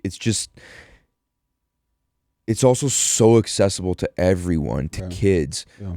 Right, that it's hard for like a parent to be like, all right, don't go on Mo's, don't go. Like Alex, you always tell me like, you know, if one of the kids goes on my YouTube and like, you know, they put in the effort to actually search it up and go on it and listen to it, it's on their own prerogative. Well, it's also marked explicit, so. Right, but like, I mean, like a parent's not going to be like, oh, well, you know, it's set explicit. It's not Mo's fault anymore, right? Like they're never going to blame it on their own kid. They're going to be like, okay, well, right? Like this is. Well, I mean, like this, I feel like the distinct possibility of a parent seeing it and them having an issue with it. Okay, that's one possibility. What's another possibility? None of the parents see it. That's also another possibility. There's also the possibility that maybe one or two parents see it, and those parents that see it think it's absolutely hilarious and like make them fuck with you even more. There's so many scenarios, and like definitely like the scenario of like you like them having an issue and it jeopardizing your work is scary. But like that's just like one possibility out of like 15. You know what I mean? And like, you know, it's like I said, like you won't know unless like you go for it. And it's just a matter of like, okay, like, do I want to go for it or not? And like, you don't, and like, here's the thing, bro. Like the other thing is like, you don't have to. And like, and the other thing is too, is just like, don't get so caught up in the whole, like, this is the one clip that could, you know, elevate me into like superstardom and stuff like that. Cause like for most people, man, content creators' journeys, like it takes a while, like it takes a grind. Like, for example, this thing could go viral. It could go for like 1.1 million views. You'll get like a bunch of new followers on TikTok. You'll get a bunch of subscribers on YouTube, bunch of downloads, all that stuff. It'll be like a nice boost. But then after that, there's still more work to do after that. Like, it's not gonna just like, we don't live in a world anymore where like people go viral and become superstars overnight. Like this podcast is going to take, it's going to take like some time before it gets to the point where like it's profitable. Like, this stuff like takes time. Like every single content creator, when we're like in the beginning stages, kind of have that belief that the one thing could, and it's it for most people, you gotta keep doing it doesn't happen like that. Or if it does happen, that's somebody who already has a large platform. They're basically already established, and that last boost was the thing that then like there's like the Charli D'Amelio story is such a rare thing because she basically had that overnight success. The overnight success thing is not, it is so unlikely. And like, I feel like that's one thing that like a lot of us need to get out of our heads, but it's like a constant grind. It's not just a matter of like that one clip. It's a matter of like having several clips that go, like figuring out the formula to having like a consistent like amount of views like on clips. So if you don't want to put that clip out, bro, like that's not the last piece of fire content that you're gonna be. You also have to have the belief in yourself, like, okay, I don't think this is the right time to put this out, but I'm gonna create something else. I'm gonna make like another piece of content that's gonna be just as good, but it's not as like edgy. But what's bothering and stressing me out is that clip wasn't even that bad in the grand scheme of things, right? Like, it could be way worse on a way touchier subject, right? So now I'm thinking, fuck, like, if I'm scared to put that out, I'm not gonna be able to put out anything that's gonna be interesting. Like, that's even on a touchier subject, like, I don't know, just things like racism or you know, things like that, right? I would never say anything fucked up because I'm not racist or anything like that. But what I'm saying is, like, on touchier subjects other than fucking masturbation, it's not, people are gonna like analyze it, critique it a little tighter. Right? So, bro, you know what I think is gonna happen? Like, we've talked about this so much that people are gonna be like, bro, man, like, we just want to see the clip. We just want to see the clip. Yeah, right. Like, we've been talking about it so much. Man. We've been talking about it so much that people are like, bro, just show us what it, bro. Like, the parents be like, yo, just post it. Just post it. Yeah, man. No, man. Like, look, like, I feel like we can like get ahead of ourselves and create like this whole thing and blah blah blah. To be honest, like, if I'm putting my money on, like, you'll be fine. I'm putting my money on you'll be fine. Like, but don't take my word for it if this shit goes left. But like, I'm putting my money on, like. And to be fair, man, like, if I continue to, like, when I continue to put out more clips, like, in the grand scheme of things, it'll hide and like. Yeah, exactly. Get hit, people like, the internet is so quick. Like, people like move on, and like the thing is, like, specifically with TikTok, bro, like a lot of corporations are still like figuring out like, so like, what is this? Like, they're still there. Like, they don't even know how to work that shit. Right. So like, I think honestly, like, to be completely honest, like, especially if we're talking about like the platform that you want to put it on, you probably straight, bro. Yeah, probably straight. You have no fear to put anything out. I love that, man. That's not true. That's not true. I just do it. You know what I mean? Like, I have like that thing. I'm just like, fuck, but I just do. I just I don't know. I don't know if it's because of like. Would you ever speak on anything that you're not an expert on, or you're not familiar with? That's the thing. Very great question. That's the thing. Like, if I don't, I'll only go there if I know what I'm talking about. If I know what I'm talking about and I know like what people are gonna have issues with, and I know how to like weave through it, blah blah blah, and I feel like I've put something good together, then I have no problem. Well, not that I have no problem, but like, I feel confident to put it out. It's like the little things like I was just thinking about something like all these conversations that people have between like, there's this thing on TikTok that there's a thing that women are saying now. It's just like, men are like emotionally bonded with like their boys, but they're only sexually attracted to women, stuff like that. I do have thoughts about that, but I don't know. I don't really like. If I were to say something about it, I wouldn't feel confident that I all the way know what I'm talking about. So can't you say it on your own behalf though? Can't you like give your thoughts on your just personally yourself? But right? like the thing is, I'm a lot more skilled at talking about serious things through unserious things. So like I said with the Chris Evans thing, like, what I was really talking about was how like husbands, the funny dynamic of husbands being insecure with their wives' celebrity crushes. But I talked about it through my experience of like Chris Evans. So that's not like really a serious thing, but you get what I'm saying. Like the deeper or like my Jay Shetty video is like a much better example because I have like deep thoughts about like Jay Shetty and like. Well, that's what you think. That's what your thought. Like that's what you thought about him, right? Like that's what you thinking to yourself. Who the fuck is this guy? Yeah, which is like absolutely makes. But I was like, holy shit, that makes sense. But like my thing wasn't like necessarily like who the fuck was this guy. It was just like more so about like I was looking at myself like how did I just give this dude so much credibility just because he's like this good looking, you know, Indian dude. So automatically I believe that he was a monk. He was spirit. They would just presented this guy on Red Table Talk and I immediately gave him credibility. And so like basically I was just like, I was doing like an assessment of myself of like how I was so easily manipulated into giving this guy all this credibility, even though I really knew nothing about him.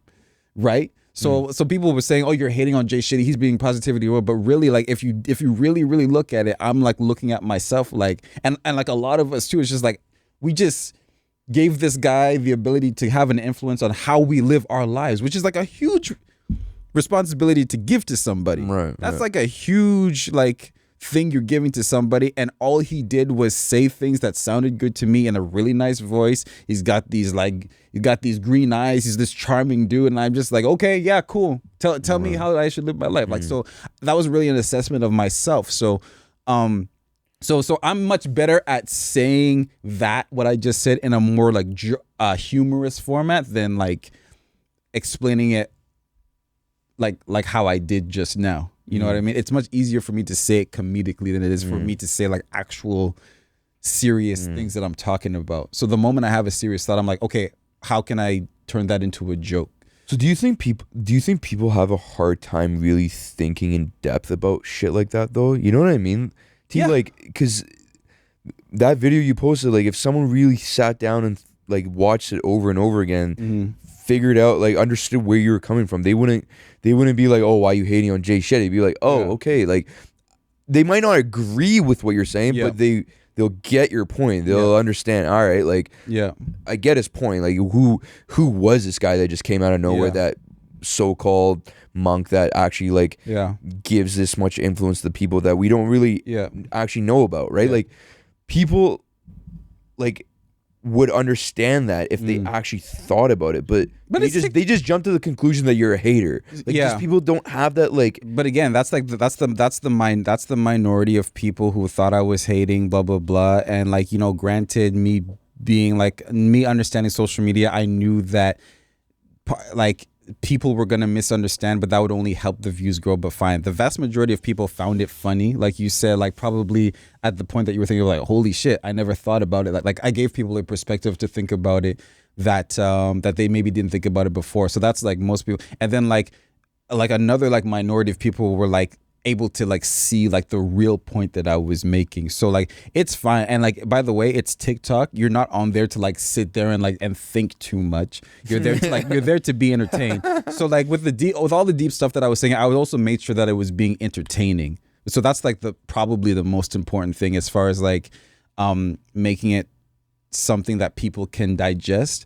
You got to make it entertaining. So I made it entertaining. Like I did my job, and like, you know, I don't like the fact that we live in an internet age where like everything's got to be controversial in order to get attention. But since that's the way it is, you got to accept it. You add that element into your thing, blah, blah, blah. Okay, cool. Like, let's go ahead and get these views and this engagement. And I feel like the people who are going to end up like following me and like, you know, like engaging with me and like supporting my career are going to be the people who, like I said, like understand that I'm coming from an authentic place. People who I you know, maybe I challenge their way of thinking, or like I make them laugh. That's the most important thing, is like making them laugh. But I love making people laugh and making people think at the same time. Like that's just that just scratches my own itch, right? So yeah, man, you know.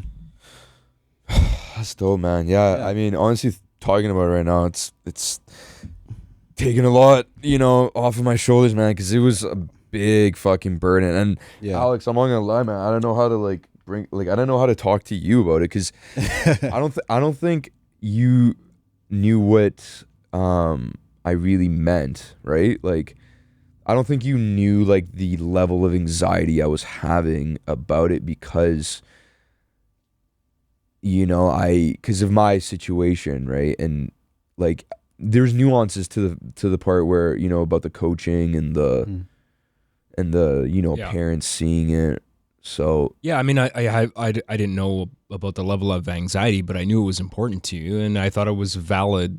It's a valid concern. I mean, especially if somebody actually brings it up, if an employer brings it up that it may potentially be an issue and it's something you got to think about. Well, yeah, your career's on the line. It's definitely important. So I don't think you did anything wrong, and the anxiety is totally warranted, and I get it. right. I get it. You know what this kind of reminded me of? It's fucking funny. I actually just watched this movie the other day, Philadelphia, Tom Hanks and Denzel Washington. Yeah, I haven't watched that, but I've seen It's it. really good. Yeah. So you've seen it, Alex. So what happens is Tom Hanks and Denzel Washington, they're both lawyers, right? Mhm. They're both attorneys in Philadelphia. And Tom Hanks is like, he's a very good lawyer. Mhm. He's one of the best. Mhm. Same as Denzel. What happens with Tom Hanks in the movie, he gets HIV, Yeah. Oh yeah. AIDS, and becomes really sick. Mm-hmm. And then his law firm basically fire him on that basis, because it was back in the day where they didn't know how HIV was being transmitted, Yeah. whether it was just through like a touch through skin, blood and saliva, whatever it was. They were a little edgy on it, right? Like they felt uncomfortable. So what they did was they made a scenario. They sabotaged Tom Hanks in the movie to just to blame it on his like competency as an attorney, but it was really because of getting HIV. And I'm not saying it's the same thing, but I'm saying like if I had a corporate job and my employer was to fire me on a basis of like just me saying something, I'd be like, well, I will take you to court. Yeah. For like, I mean, like, do you think that would be the case? Like, do you think people would have to do that at some point to like stand up to their employers or whoever? Like, no, I don't. What I'm saying is I believe in it, and I think you're doing a mistake. And if you actually, in that case, fire me, I will. Yeah. Well, I feel like it's probably like a matter of like having like a conversation, like sending an email so that like shit is in writing and stuff like that, so that like there's like actual like proof of a conversation, proof of like some sort of like an agreement, like, okay, like, like you guys like gave me like free reign to like say whatever I want on my podcast, like, I'm able to do it, like you guys spelled out like these circumstances under which like I could like lose my job. Those things didn't happen, so so when you know what I mean, like those. But like I feel like it's probably honestly, bro, just a matter of like just like having a conversation and being like, look, like sometimes I say like weird things that I would never say like in a corporate setting, but just like so long as I keep my podcast life and my corporate life like separate and I don't merge the two, like there's. Can we agree for there to be no problems, or like, well, you have a problem with it, and just like open up the conversation. And I feel like we're kind of like coming into a time where like people are becoming like more okay with it, because the time that I was struggling was like during the pandemic when people were still transitioning, but now I feel like people have transitioned over. I feel like, so you think people are more open-minded to the fact that like they'll like explore the thought, like, okay, we kind of I feel like people understand. have a better understanding of the way the world works. I feel like they have a better understanding, like us as millennials, like all of us kind of have like a side hustle on the internet. Everybody we're has all being influenced by the same thing. All social media. Everybody has a life outside of work, and like it's just like, hey, like, like I feel like people might even like appreciate you being proactive and like coming towards them and be like, hey, just so you know, this is something that I do. This is like probably like. This clip that you're seeing is probably amongst like the wildest things that I say on here, and like you just kind of like you just get it out the way, and like you don't have to combine the anxiety of putting it out with what are people's reactions to be, because if you just like let them know ahead of time, hey, this is what I do, and you get the reaction right there, and then now you have freedom, because now they say it's okay, it's kind of weird, but it's fine, like whatever, just keep your work life and your outside of life work separate, then that's cool. Then then you're good. You know what I mean? Or they'll say, I don't know about this. Let's talk about this more. But then now you know. But it's still not out there, and like it's been dealt with like internally. So like I feel like if you're having all these anxieties about what's gonna happen, you should probably just have. That's a good point, man. That's a good point, because Yeah. the world is moving into a place where Yeah. people are just talking about everything, discussing everything. Yeah. So it would make sense for me to be like, all right, let's talk about it. Like, Yeah. this is what I do. This is what I'm talking about. Like, what is there an issue? And like, if an employer sees it and they're open minded, they'll be like, okay, well, Mo, can you clarify this? Yeah. Can you clarify what you meant by this? Yeah. Like, Yeah. and then you say that, oh, okay, whatever. And Yeah. then, all right, we'll see you man. Monday. It's Right? Like, it's exactly. not. No, Yeah, that's a man. really good point. Yeah, man. That's a really good point. I gotta go. I gotta okay. go. I gotta head out. Absolutely. Yeah, man. Can I make one point about the bikers? Yes, sir. I told you. Oh yeah. Yeah. I gotta put my shades on for this. Bikers in Vancouver, man. I don't know about you. I don't understand when I was driving today. Mm-hmm. This biker's in the fucking road, right in the middle, and you just expect me to just drive behind you for 18 kilometers.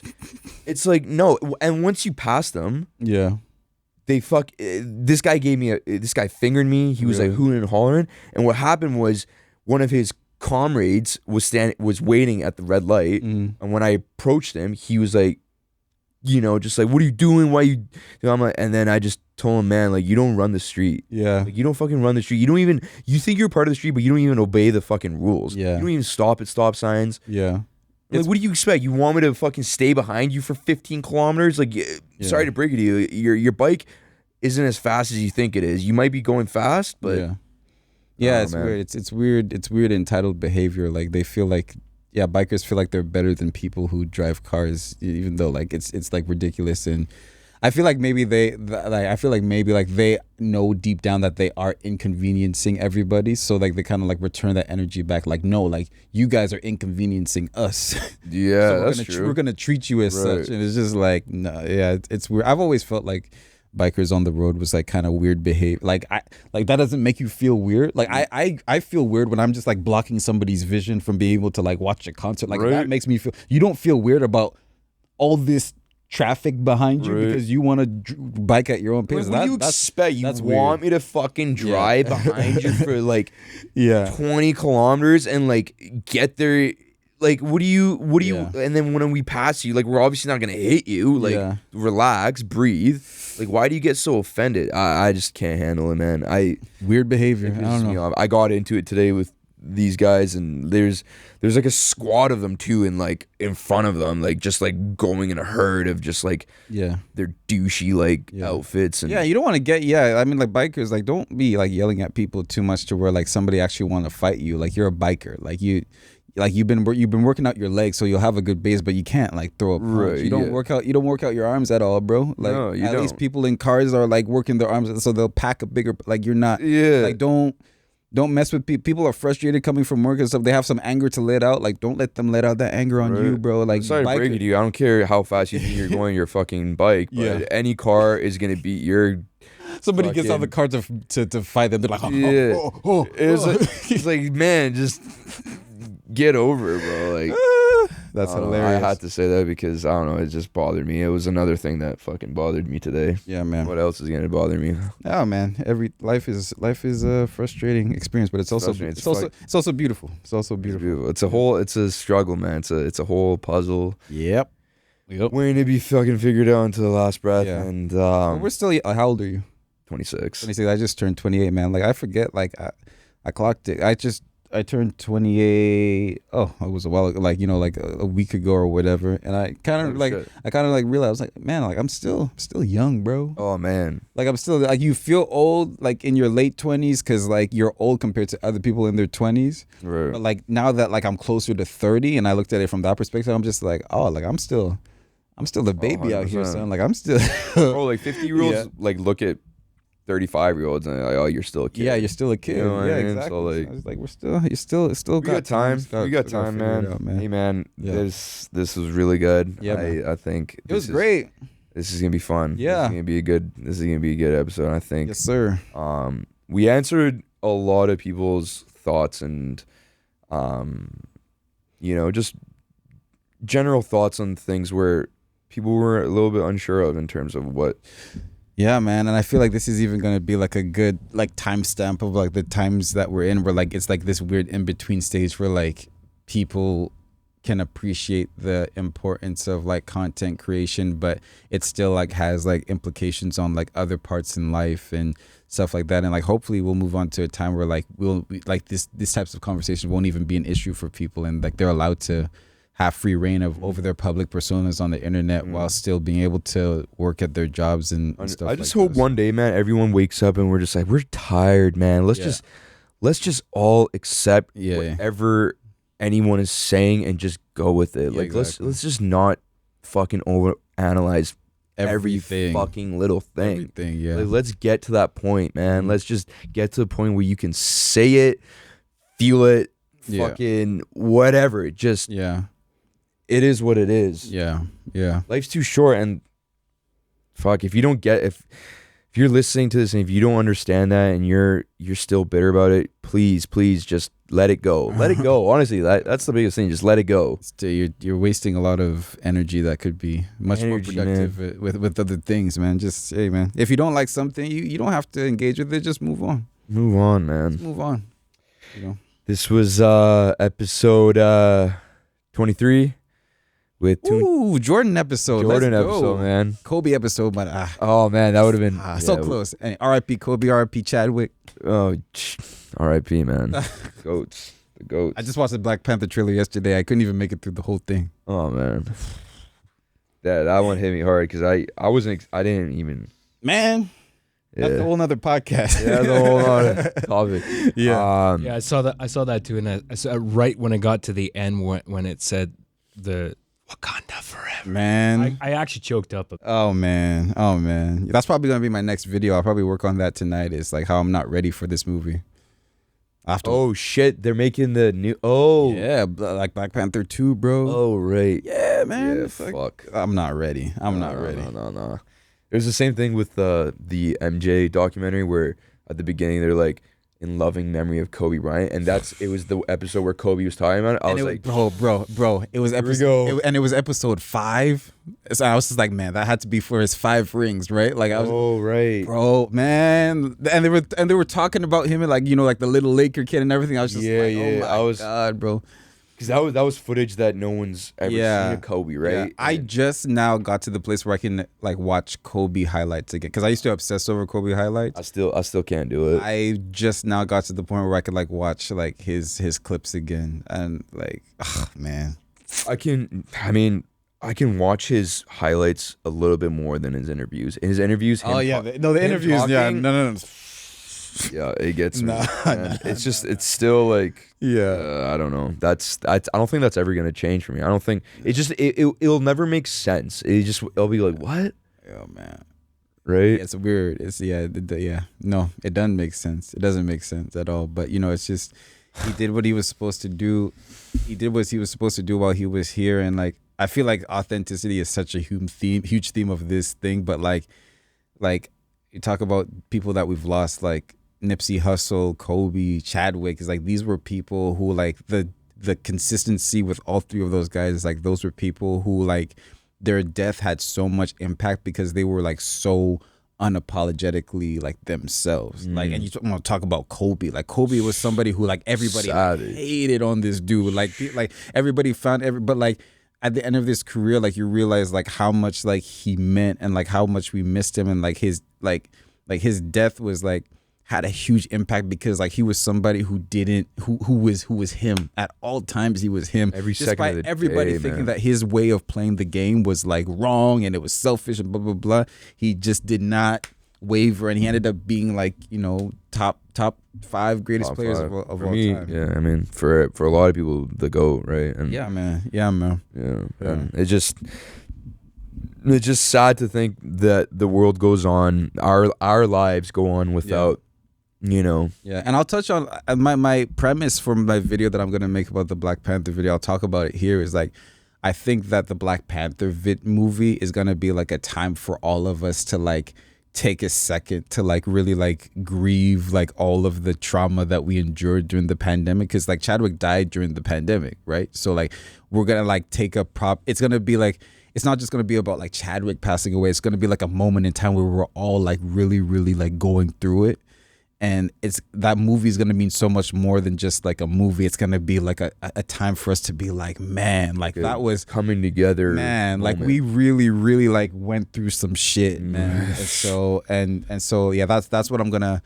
I don't know if the video is gonna end up being as funny as my other videos, but it's definitely gonna be like, that's my thought about it. It's just like this Black Panther 2 movie is gonna be like, it's gonna like just take us back, and it's gonna like just give us all a moment, because like you said, we all just kind of like moved on with life. Like the moment, like, you know, stuff cleared up with the pandemic, we all just started traveling and blah blah blah, and just started doing all the things that we missed out on. But I feel like none of us have really taken a moment to really like sit down and be like, man, that was some shit. What the fuck was that? What was that? What the fuck? That's what happened to me when I went on vacation, bro. Like for me, vacation was like just a moment for me to be like, all of this shit that I was holding on to kind of just came out in vacation. Like just the foggy ass days that we were just in, not one day bleeding to the next, bro. Yeah, man. Shit.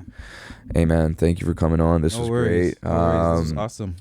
Tunji, the one and only comedian, actor, influencer, TikTok, Instagram, whatever you think of, he's the man for it.